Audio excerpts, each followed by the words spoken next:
August 12th, 2020, closing prayer. And FYI, Troy has indicated that he has to leave at the latest at 12:15. So he may skip lunch from grab that. But that's the agenda at this point. Any discussion on the agenda? Move to adopt the agenda. Seconder. Second by Gitxsan. So we'll jump right into the meeting notes.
Any errors, omissions on the minutes?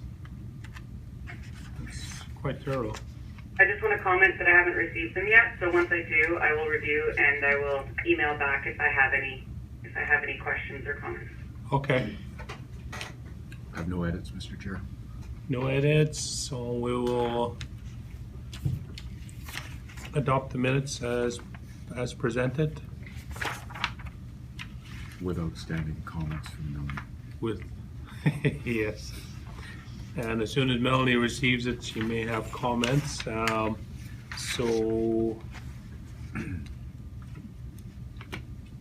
I guess a lot of the questions I have would be to Melanie as the chair. I look at the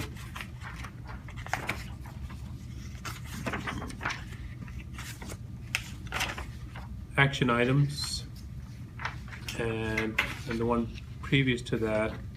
So I'll read it out to you, Melanie. At our next meeting, can Melanie give us an update on the food fish opening that the Gitxsan fished on?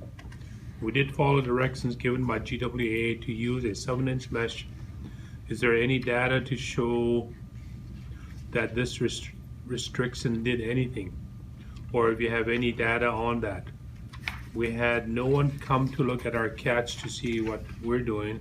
GWA did stop to check if it was a 7-inch mesh, then moved on. Any comments on that, Melanie? I don't have any comments on that right now, but I think that I can have a conversation with Rodney Harris on how it went last summer.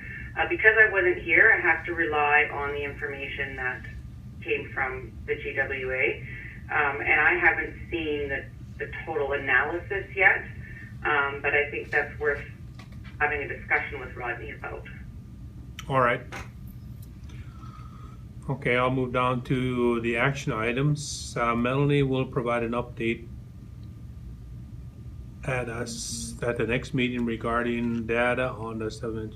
Okay, we already discussed that. You will also follow up on who will be in your place, or if your contract will be renewed. That I think I'm going to find out next week, but preliminary discussions, it sounds like I will be continuing in this role, at least for the summer. So further discussions on that next week with my supervisor. So hopefully an update soon. All right, thank you very much, Melanie. Any other questions on the minutes?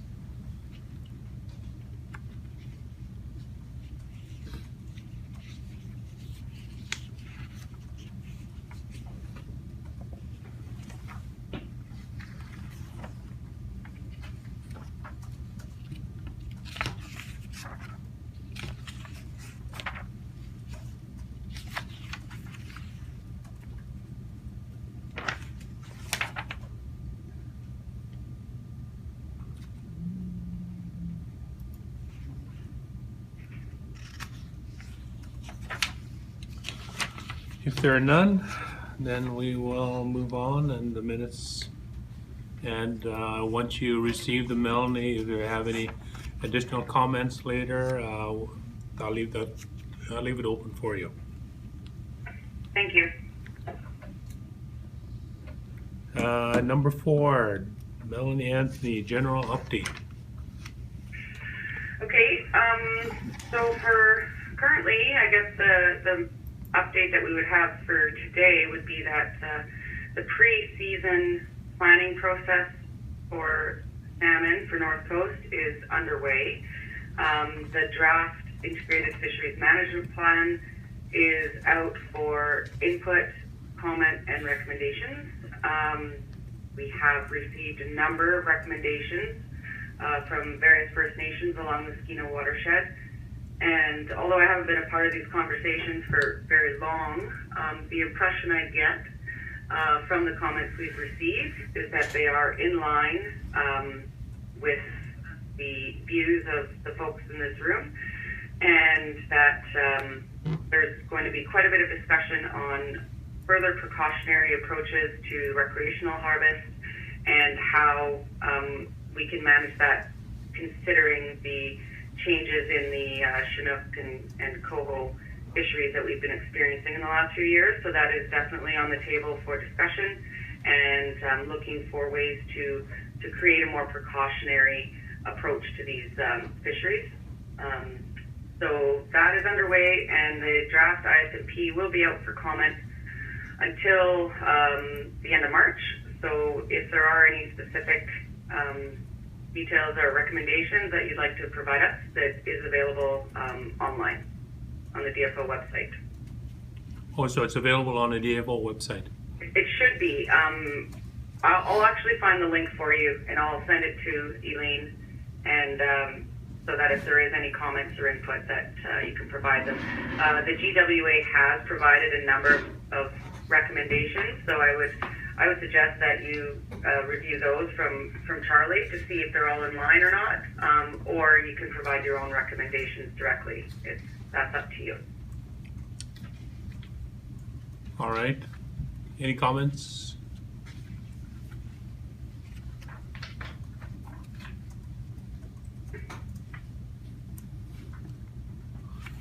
Okay, so the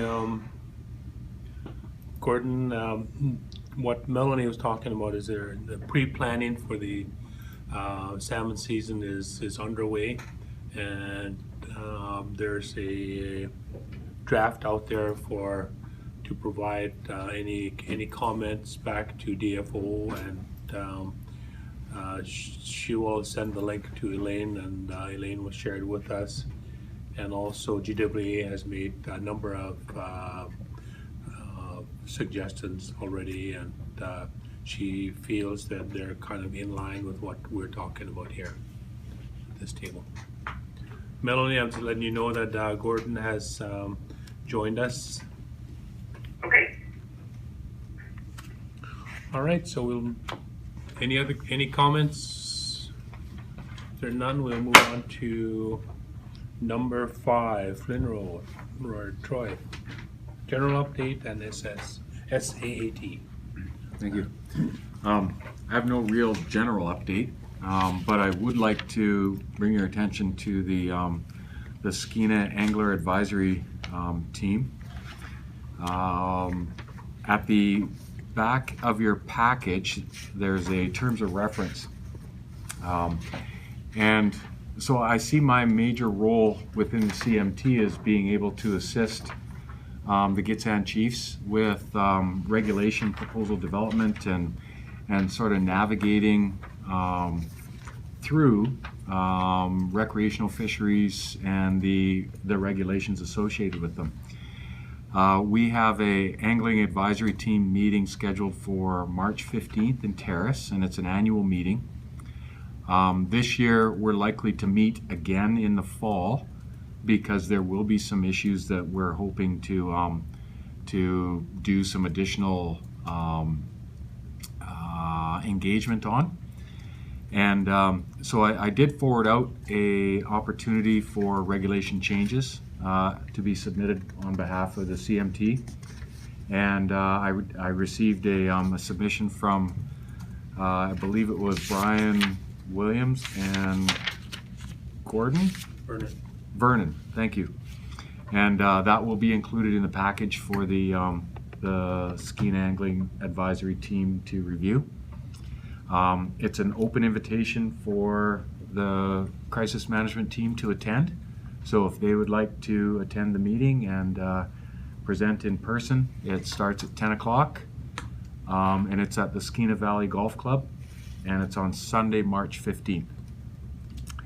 I'd be happy to forward out the package to the CMT for review, and I leave that as one of my action points. Okay. I'll send that to Elaine for distribution. Thank you. That's all I have, Mr. Chair. Can you maybe give us a bit of a breakdown on who all kind of sits on there, and, So are they kind of determining the angling material that's going to happen then each year? So it's an advisory group, and the group is made up of rod and gun clubs and organizations associated with fishing. So there's the Federation of Drift Fishers, the Federation of Fly Fishers, the BC Wildlife Federation, the Skeena Angling Guides, both the upper and the lower associations. The North Coast Steelhead Alliance is on there. Government has a seat, and we chair the meetings, and we are responsible for the agenda and all the minute taking. And then we have 3 non-affiliated recreational anglers who also have an opportunity to voice their opinions. Oh, and then there's also a chair for vendors. So the commercial, like the angle, the tackle shops, and the hotels and whatnot. One person represents them at the table. And again, it is an advisory committee. So the representatives from the committee are able to bring proposals on behalf of their constituents to the meeting for presentation and discussion. And then the fisheries team, so the Skeena fisheries team, reviews the discussion, the engagement, the input from the angling advisory team, and then make decisions on whether or not we would forward regulation change proposals to our Director of Fisheries Management in headquarters in Victoria. And then she would, at that time, she would post it to a public engagement site for all the anglers of BC and whoever else reviews the site to review those proposals and make comments. And at that time, she would review those comments and make a decision on whether or not she would enact that change regulation, or it could be a new regulation.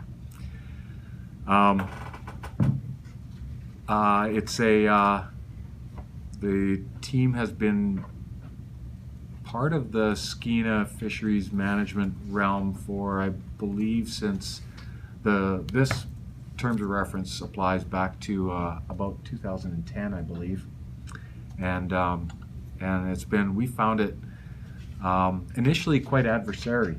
There was not a lot of agreement at the table, and people came in with their own opinions and judgments on fisheries management, and we really didn't have a lot of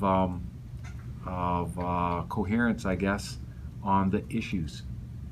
And we're gradually starting to change that that conversation through these meetings, and it's become somewhat cordial over at least the last 3 years. The meetings have been very good, and people are starting to understand more about the issues of fisheries management, and then having greater discussions on the solutions to the issues, as opposed to wondering what amount of the fisheries resource they get. So they're more solutions focused, as opposed to more focused on their own personal share of the value. And that's been beneficial to the discussions, for sure. It also creates a bit of a venue for my provincial fisheries team to get out to the stakeholders and the people who are within representatives of the angling community, and identify what we are doing from a management perspective to preserve both the fisheries value out there and to preserve their opportunities. It's within our mandate to provide opportunity to the angling community as much as we can, and we do, we do try to direct our fisheries regulations towards conservation, and sometimes we don't have all the information necessary to make good conservation judgments, so we're lacking some of our information, so we do manage to a precautionary principle. And I believe our angling community is starting to understand that a little bit better, and these meetings are helping. These particular advisory teams are they are provincial wide, so each region has some level of stakeholder engagement activity associated with both their fish and their wildlife activities. We also have a separate one for our wildlife activities. The meetings are open to the public, and the public does engage at the meetings. And however, when it comes to discussing and providing recommendations, only the members listed in the terms of reference are able to provide that recommendation on behalf of their constituents and who they represent. Okay.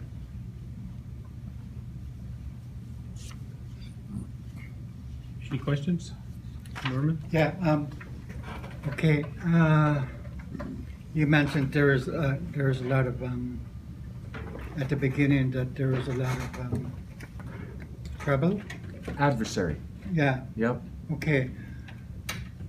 I have concerns about the rod and gun part of it. Okay.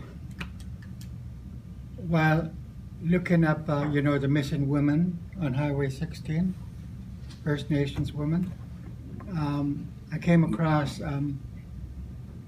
this group.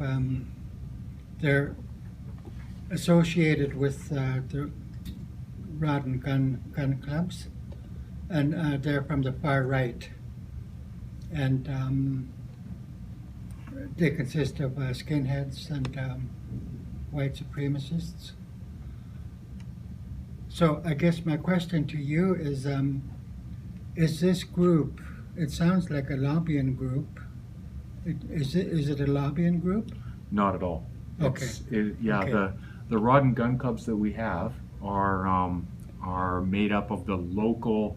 They're the actual local rod and gun clubs, and if you look at it, we've got the Tweedsmuir Rod and Gun Club for the Upper Fraser. They're out of Burns Lake. Mm-hmm. The Bulkley Valley Rod and Gun Club out of Smithers, and they represent the hunters and anglers in the Bulkley Valley area, probably including Hazelton. The Prince Rupert Rod and Gun Club, and they look after the coastal mainland area out on the coast. And then the Terrace and the Kitimat Rod and Gun Clubs looking after the Middle Skeena area. And they're local organizations, centered around hunting, fishing, and sport shooting. And I would suggest that they aren't that extreme lobby group that you're referencing. Well, the rich people, what I've learned is that the elites, the big corporations, they hired the people that I mentioned, extremists and skinheads, and they have the Canadian flag on their coats. Usually they're black, and when they have the Canadian flag hanging over their establishment. Mm-hmm. So that shows other skinheads and extremists where they could meet. Right. So and they could be local, and you know that they could be local. Yeah, I can't. Because Highway 16 is where a lot of our the women were missing. Mm-hmm. So that's only a concern. I'm not. Understood. Yep. Yeah. I would. I can't suggest to you that that concern is not valid. Yeah.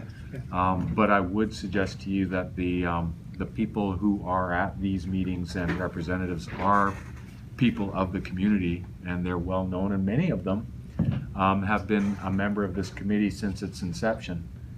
So have a tenure of 10, 15 years participating in advisory committees for hunting and fishing regulation activities.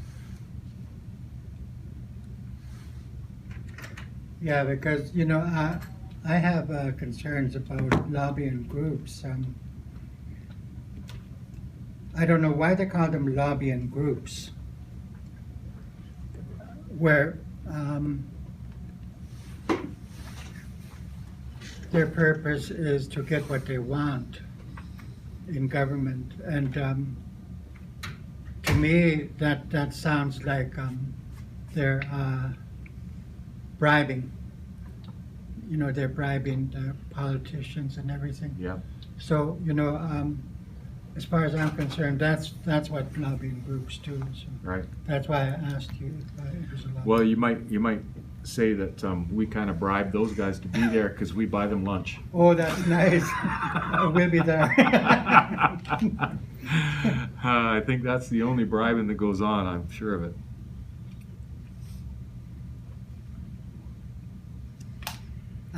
Thanks, Norman. Nope. Vernon? Just want to top off listening to Wick here. Just want to top off that our people is very peaceful. We've never pulled out our guns at any time. And I want to see where the concern is coming from because of what happened this past 2 weeks. Snipers and all those people that invaded the peaceful demonstration. They have their guns and assault rifles with them. None of our people, I don't think, have any kind of weapon at their site.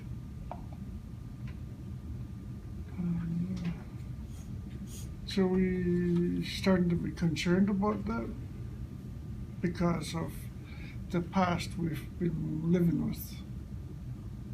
We have a lot of different types of bad experiences as a Gitxsan. Ever since contact, we get disease that we've never experienced before.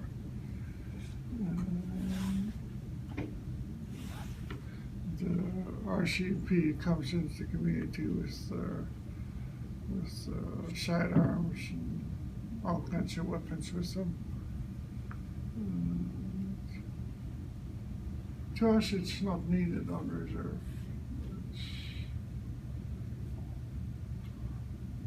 Unless chief asks for somebody to come in with a weapon, then I'd like to see that abolished.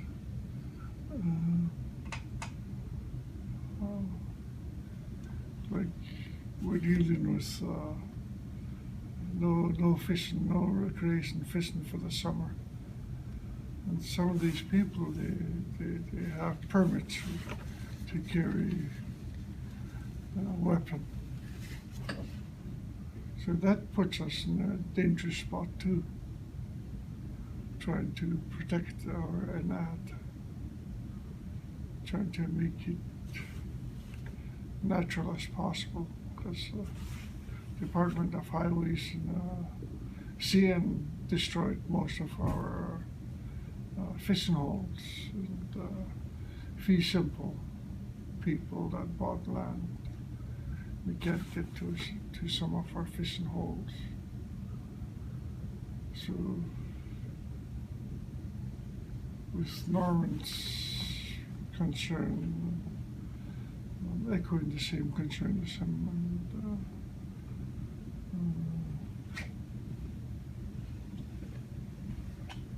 I know we've had a few young people that got shot at, especially when there's open season for moose. One kid actually got shot from my aunt. He's in his 20s, really muscle-bound kid. He jumped out of the bush and he got shot in the arm. The guy shot him as soon as he jumped out the bush.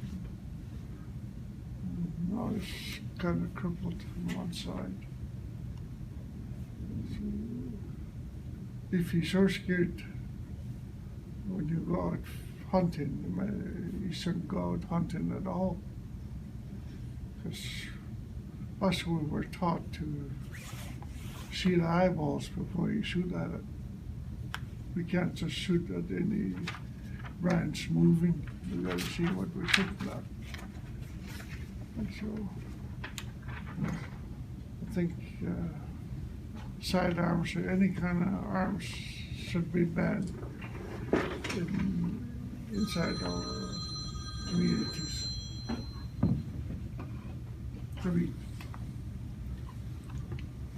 Thank you, Sagamero.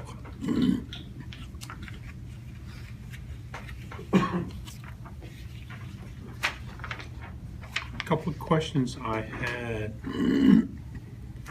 This advisory committee provides advice to a Skeena fisheries team, who then determines if it should be sent to the director of fisheries in Victoria, which you mentioned was a she. That's right. Jennifer Davis. Jennifer Davis. I'm curious about the the composure of the skeena fishery team? Is that just all government? It's myself as the lead, so the fisheries section lead, and my 3 or 4 biologists, and we talk about the merits of the proposal, and we also take that the proposal itself. We do an analysis of all the input by the different stakeholders, because when a proposal is brought forward for discussion, not everybody agrees to it. And there are certain aspects of the proposal that people have a really hard time with understanding. So we take and we analyze all that information. We also take it to different, like the conservation officers, to talk about ease of implementation, whether it's an enforceable opportunity or not. We consult it out to the affected First Nations. If there are First Nations affected by the regulation change, then it gets consulted out as well. And then we take all that information in, and then we make a recommendation to the Director of Fisheries, and then she will make a decision based on our recommendation and the input she receives after posting it to the public engagement website. Okay. So another question around it. We're primarily looking at the trout, or the non-anadromous fish. Non-salmon. That's right. Non-salmon. That's right. Okay. Does DFO participate with any of this? Any of these teams? No, that's an open invitation for them to attend, and on occasion they do attend, but they don't participate as an active member. They have their own process. They have the SFAC, so the Skeena Fisheries Advisory Committee, and then they also have the Skeena Fisheries Advisory Board, the SFAB. The board is the larger group that receives information from the committees, and they have committees in the upper Skeena, and they have in the lower Skeena, and then they compile that information into the SFAB to make regulation changes at the federal level, mostly directed at salmon. Okay.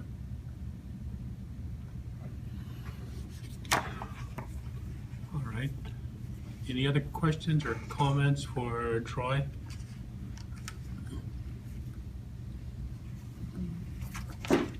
Good. Thank you, Mr. Chair. Thank you, Troy, for your report. Very informative, and we will have a discussion on the issue of attendance. Awesome. At this meeting. Oh, one more quick question: does any of the DFO technical groups attend this meeting, such as GWA or the Skeena Fish Commission? No. No. Open. Like I said, it's an open invitation. They can if they choose, but there's no formal invitation that goes out to them. Okay. Thank you. So we will go on to any comments, Melanie? No comments for me. Thank you. Did you get the minutes yet? Yes, I did. Thank you. Any comments? No, I don't. All right, thank you. So we'll go into jurisdiction. Anat, ayok, do not play with fish and do not waste fish. We'll start with Gitxsan, Robin Alexander.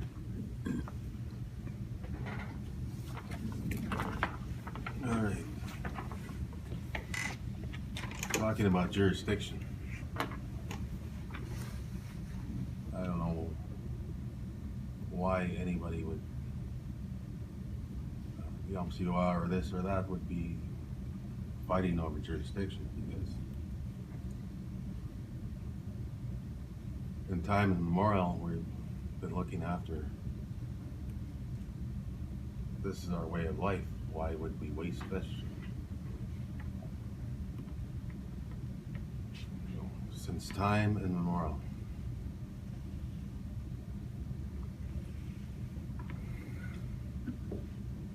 Anyways, I have my speech here. And it says all about that. The opening and the closures do not apply to us First Nations. We are First Nations. We have been practicing our ceremonial ways of life for thousands of years. We have full jurisdiction from time immemorial. We do not play with fish. We do not waste fish. The rules and regulations do not apply to us First Nations. For example, 7-inch mesh. We've never ever had to go by any rules or any regulations.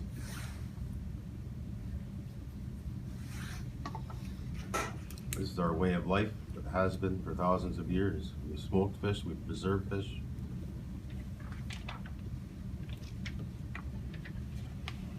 When there's a big opening, DFO or whoever else shuts us down just when we're about to do some jarring. We should be first. There shouldn't be any closures for First Nations. This is our food chain.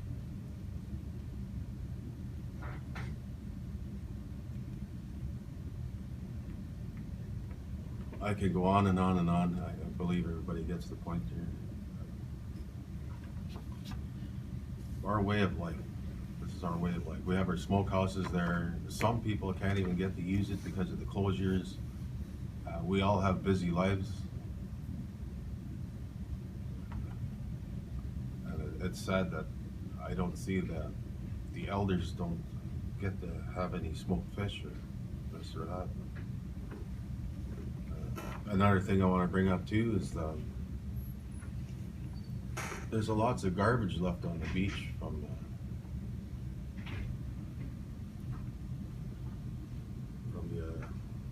Opsiwa. Lots of lures when their anglers are out there, you know, when I'm out there with my net drifting, I catch either a chum, coho, or steelhead, or even sockeye. I see the lures still stuck in their mouth, and all the line is tangled up in my net. This is not only happens once, it happens occasionally while we're fishing in the net.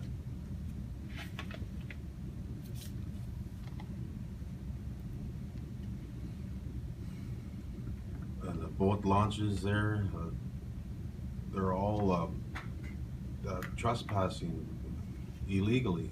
They don't ask for permission or nothing. They go down there, they leave their garbage. They're camping illegally.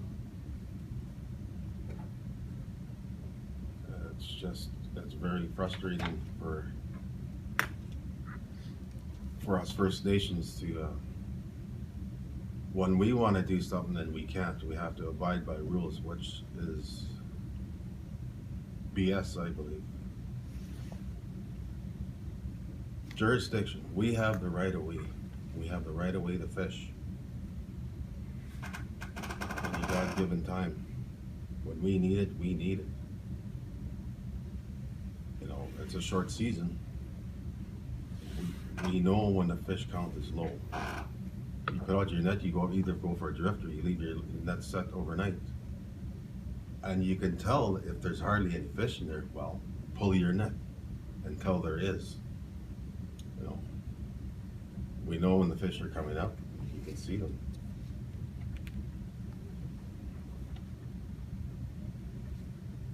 And our anat, we take care of our anat. We don't trespass on anyone else's.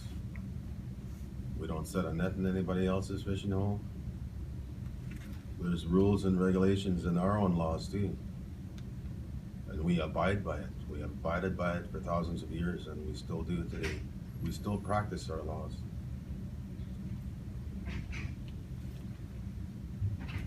And it's all about respect. We really respect one another. If we catch a little bit too much fish, we give it to the next person that needs it. We ask around in the village, do you need fish? And you should see the smile on the elder's face when we give fish away. it's the love in our hearts that we have for one another, First Nations. And this is really, for me personally, this makes me sick to my stomach that we have to abide by these rules and regulations. We know what we're doing.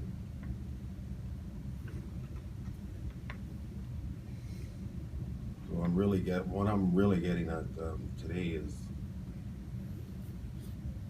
there shouldn't be any opening and closures or 7-inch mesh or this or that. We know what we're doing. This coming year, we are gonna food fish, regardless. Thank you.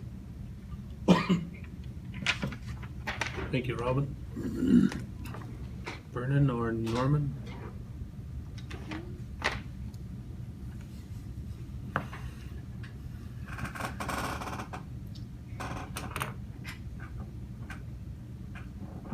It's good to hear that the group that's meeting on the 15th, they're starting to understand where we're coming from.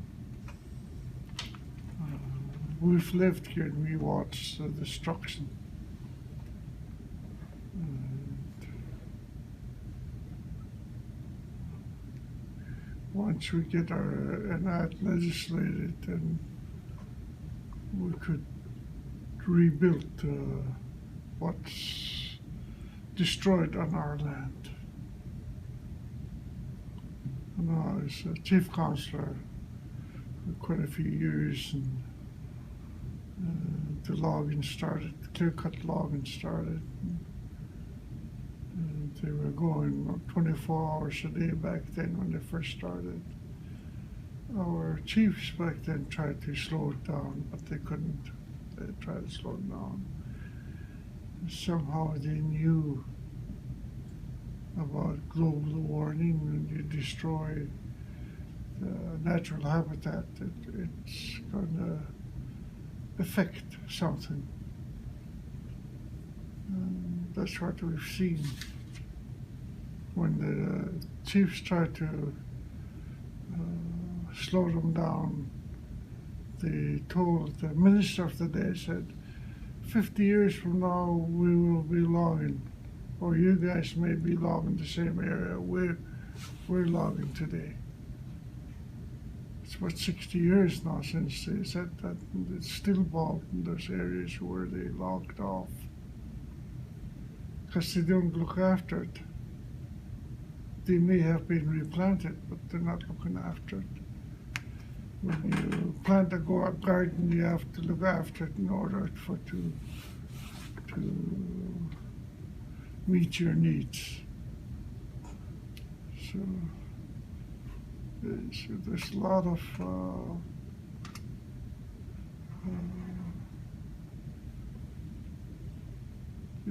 things that we've seen has to be addressed. We're gonna repair and mission, I guess, somewhere down the road.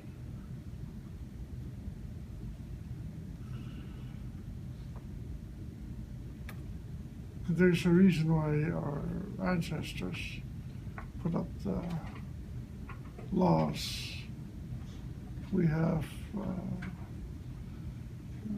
stories behind the fish, we have stories behind the bear, grizzly, we have stories behind the goats up in the mountain.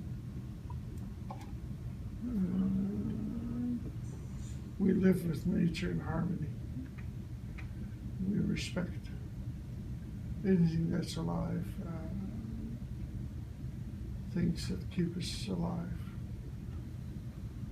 We've got wild rice, we've got all kinds of berries. We'll stay alive even if we'll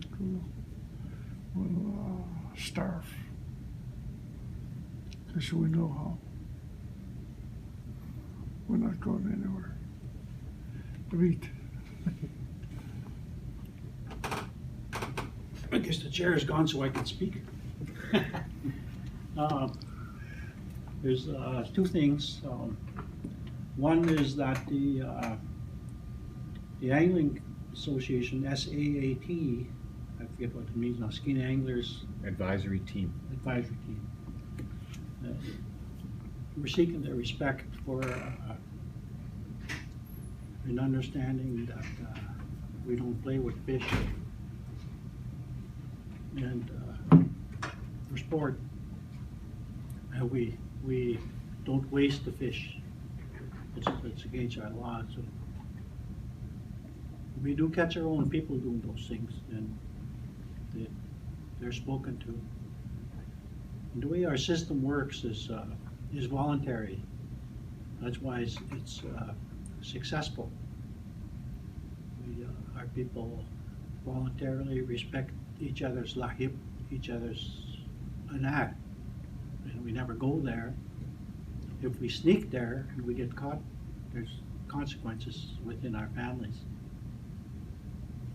So those are the things that the angler, the team has to, we would like them to consider, and we'll be there. And the second thing I'd like to mention is to invite you and this whole group to a video.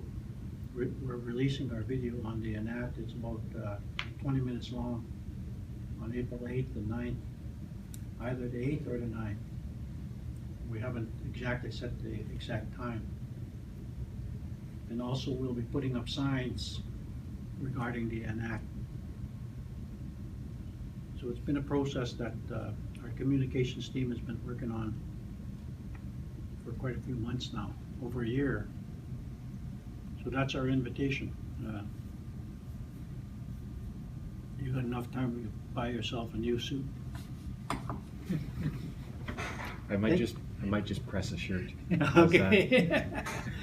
Not me. I took my. And I was supposed to get a haircut. I noticed you looked at my shirt earlier. Well, because you were eyeing up mine. Yeah. You're lucky to get out of here with it. The video release. Where's that going to happen? It's going to be here in Hazelton. In Hazelton? As far as we know, probably at the theater. Because we need a good screen and good sound system. And it's a very exciting and very informative video. I'd be happy to present that invitation at the SAT meeting. So if you, can I leave it as an action point for you to actually write that invitation, or you guys could present it at the SAT meeting, but if you're not there, I would present it on your behalf. That's good. Yeah, the communication team is putting together all the invitations. Okay. I think you're about the 18th on the list. Yeah, roger that. Troy Well, Lard. I'll put, I'll be sure to put this in the package so it gets formally presented at the SAT meeting in the agenda. Perfect. Okay. We're going to that thing, right? This invitation? On the 15th? Yeah. Oh, yeah. Okay. Norman? Okay.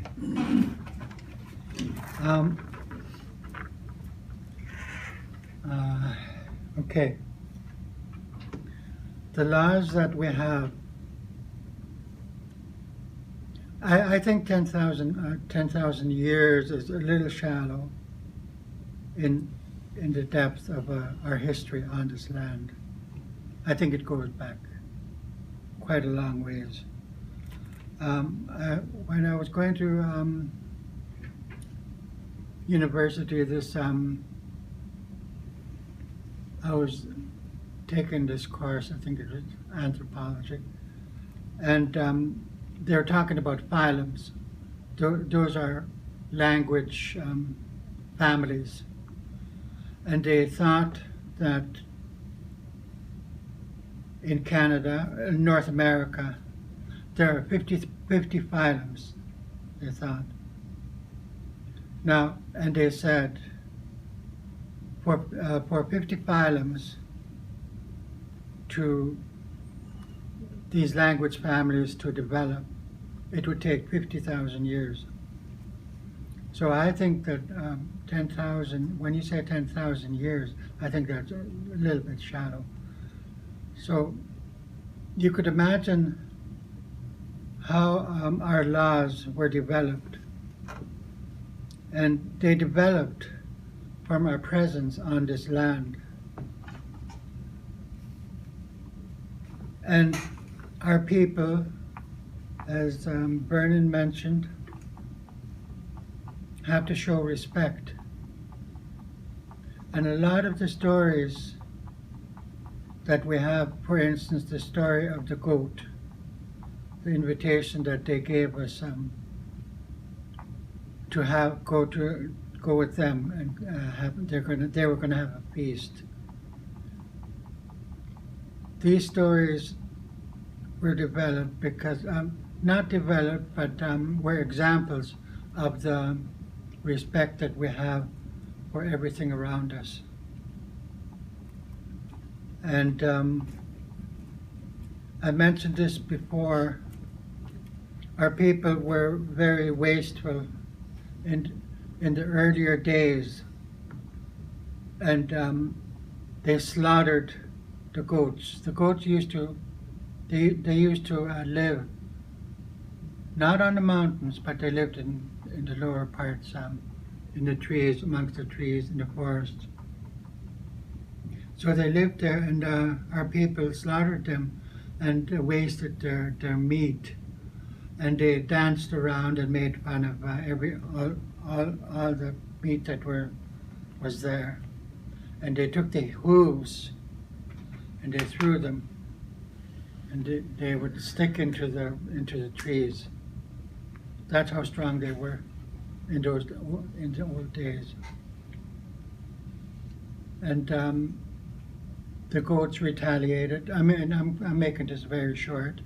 The goats retaliated and invited them to a feast. And when they're in the feast, you stay there. You stay there. Only when you go to the washroom, do your toiletry outside, do you leave. And each time somebody left, they wouldn't return, and they kept doing that all night. Eventually, there was not that many of them. And what was happening was that they were falling over a cliff as they left. And okay, this goat, I know a lot of people have claimed it, but the ancient story is that Kluklux was the one that was saved, because he saved the baby goat. He marked his forehead with red, and he saved him. And that goat was an adult by that time. He was an adult man, and he saved Kluklux. And then when Kluklux went down, he went below the clouds. He couldn't see it before. And he looked down where the cliff was. He saw all his relatives there. And then he sat down. And then he sang that song, Kluklux. That name, Kluklux, is in our house. It's in our house. And that shows that we own the goat story. But a lot of people say they own it too, which is okay because they're family. So when he saw all his families down there, that song came to him, and then he made his way down. And there were a lot of other people left at Tumlach Amat. So he went there and told them, our parents, our relatives are all dead, he said. And of course they had the funeral and everything. But the moral of the story is you have to show respect. And from respect came our laws. What Gitxsan mentioned. the laws that we have. And that's why I mentioned that it seemed shallow, 10,000 years, because our laws have been basically written in stone, and the white man's laws, they change from day to day. So there's a difference between the white man's law and the Gitxsan law. Because when we say we follow the laws, we're talking about laws that are thousands and thousands of years old. And when you see the situation today, as Vernon mentioned, our laws are sitting there. The laws of our respect, not to waste fish. We're sitting there and we're trying to preserve our laws. And the white man is coming and just stepping all over our laws. An example of that is what they did with the Wet'suwet'en, our brothers and sisters. They just took them and used guns, threats, snipers to force them into submission. That is what they did.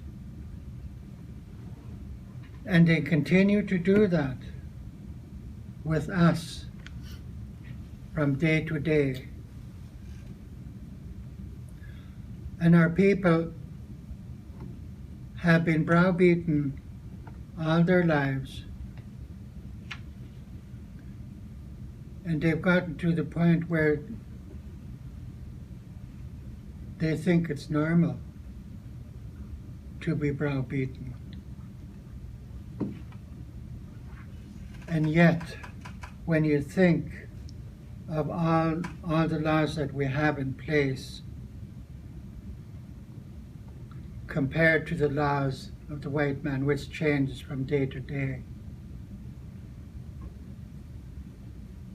you could see the enormity of injustice that is happening to our people,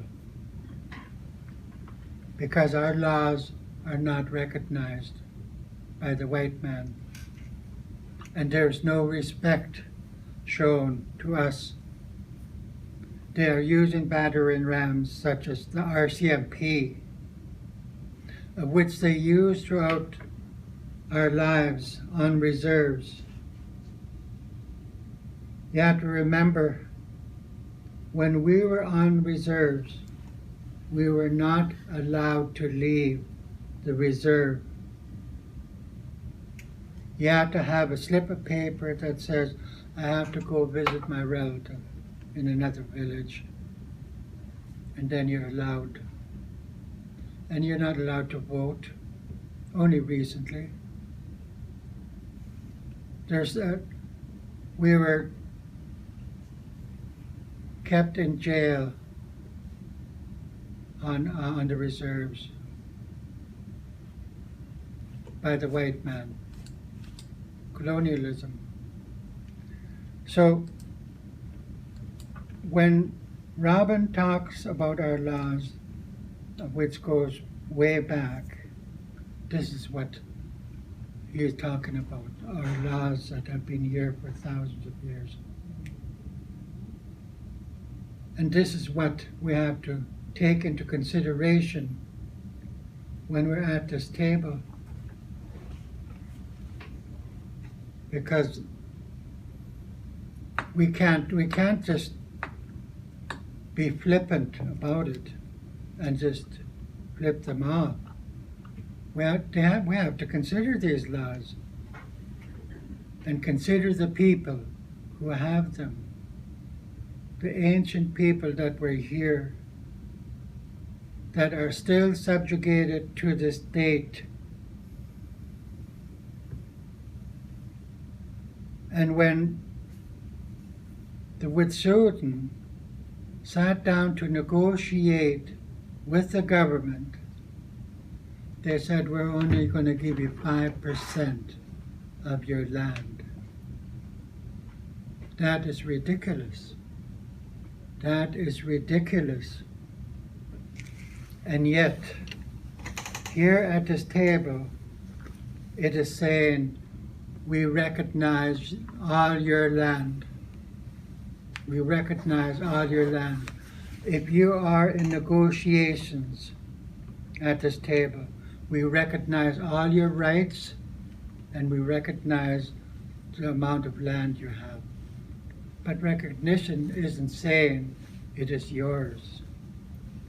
So we have a long ways to go in order for us to reconcile with the government. Because the reconciliation is going to have to take them recognizing us as the owners of this land. Okay. Thank you, Norman. So it solidifies that we're keeping our eye on the ball, meaning that we're looking at the anat as not disturbing anyone. We're not making changes. We're enforcing the issue of permits and licenses to not authorize trespass. As anything else, if I get a fishing permit, it doesn't mean I can go and cross your property without your permission. That's the crux of what we're saying here. So just before I go on to the next item, I just want to make a quick announcement that I received a note that all the Gitxsan chiefs have been invited to the Spokes camp at 12 noon today. It's going to be a major announcement for the Gitxsan. Prime Minister Trudeau and Premier Horgan will meet with the Gitxsan. The blockade will end at 2 p.m.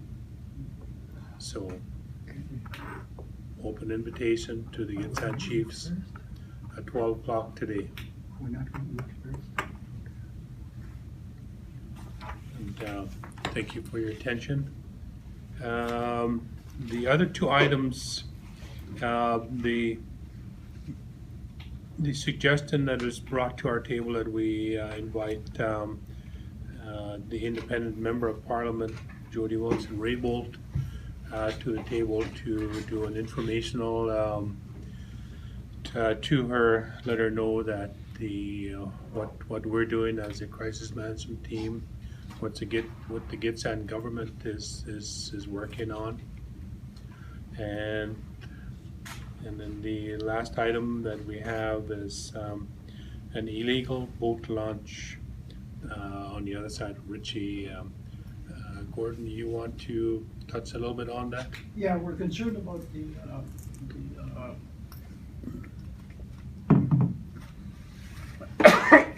illegal fish guide, I guess we could call them. The guides that are guiding without a license, and they're launching out of that boat launch there. That's just before the potato farm, between the highways, sand storage there, and the potato farm. There's a corner there, and that's where the illegal fish launches. And there's no time for when the blockade will come down. They just want to announce that Premier Trudeau, Premier Horgan and Prime Minister Trudeau will be committing to meet with the chiefs. So the chiefs are taking that into consideration at 12 noon today, and they want to speak to the chiefs at 12 noon. Thanks for the clarification, Gordon. And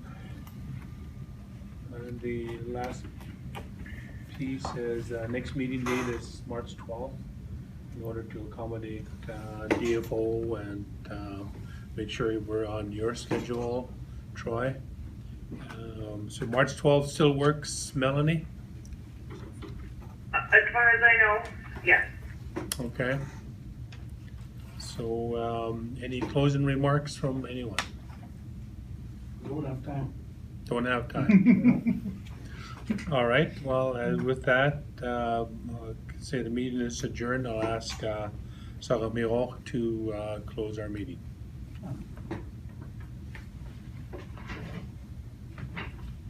We carry on the wall, that's okay, those.